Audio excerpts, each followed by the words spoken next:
జీవాత్మ.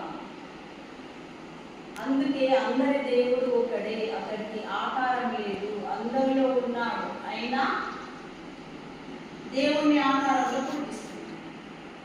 అందరిలో ఉన్నాడు కానీ దేవుడు వేరే ఉన్నాడని మనము ఒక ఆకారాన్ని పెట్టి మనము పూజిస్తున్నారు అంటున్నాడు బాబా. నిజమే, బాబా ఏ ఆకారాన్ని పెట్టి పూజించాలి? మలకి అడవిలో 20 సంవత్సరాల లోపల దినాలు అటు తిరుగుకుంటా ఊళ్ళకు అడవులకు పోకుండా మరి ఏ ఫోటో పెట్టుకొని ఏ విగ్రహం కూడా ఆకారాన్ని బాబు పూజించలేదు. నిరాకారమైన ఆత్మనే బాబు ధ్యానం చేసింది.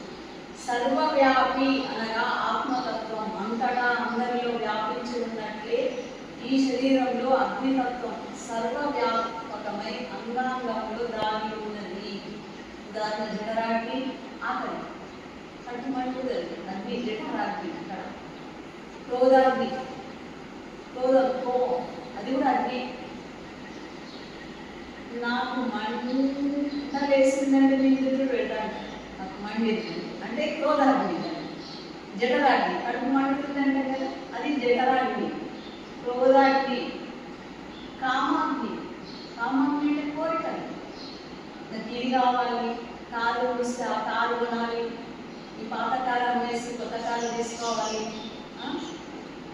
ఇల్లు చూస్తే ఇట్లా కట్టాలి, ఈ కోరికలేదు.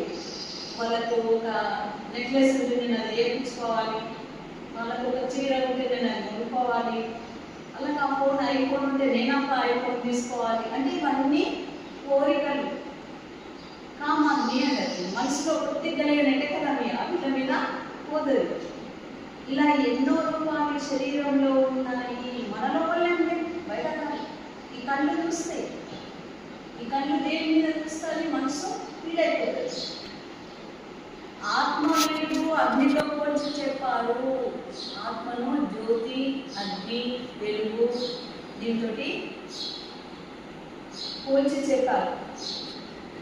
ఈ కళ్ళతో మంచి చెడులను చూడవచ్చును. మంచి చూస్తుంది, చెడు కూడా చూస్తుంది. ఎప్పుడైతే అంతర్దృష్టితో చూడగలరో అప్పుడే వాస్తవం అనేది అర్థమై సత్యం తెలుసుకోగలరు. నువ్వు ఎప్పుడైతే కళ్ళు మూసుకొని కూర్చుంటావో బాహ్య ప్రపంచం అప్పుడు కనబడక అంతర్ ప్రపంచం అప్పుడు మనకు లోపలి ప్రపంచం కనిపిస్తుంది. అప్పుడే మనకు సత్యము బోధపడుతుంది. కర్మేంద్రియాలు మంచి చెడులను చేపిస్తుంది. కర్మేంద్రియాలు చేతులు, కాళ్ళు, ఎవరు ఇక్కడికి వెళ్ళి మైండ్ మెసేజ్ ఇస్తే